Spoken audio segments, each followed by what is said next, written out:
habang pinipress yung screen. Walang response.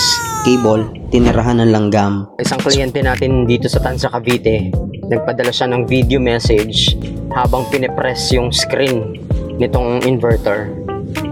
Unfortunately, walang response. Chinek niya, hindi siya nabubuhay, pero tiningnan niya doon sa may metro, okay naman. Gumagana yung solar, halos 0-0 pa rin naman daw. Yun nga lang, hindi ma-view yung screen at the same time doon sa internet, doon sa cloud, I mean, yung kanilang, maybe yung wifi dongle hindi na rin gumagana. So, nandito tayo para palitan, dala-dala natin yung service unit. Let's go. Naikabit na natin itong loaner unit. Gumagana na itong setup ni sir. Ito namang tinanggal natin na SG04.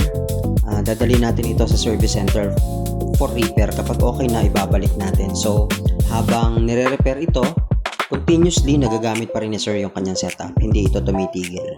Check na rin natin pala yung buong setup. And we found out na yung gland na kung saan pumasok yung communication cable, tinirahan ng langgam. So ayan, nilinis natin. Check natin yung loob.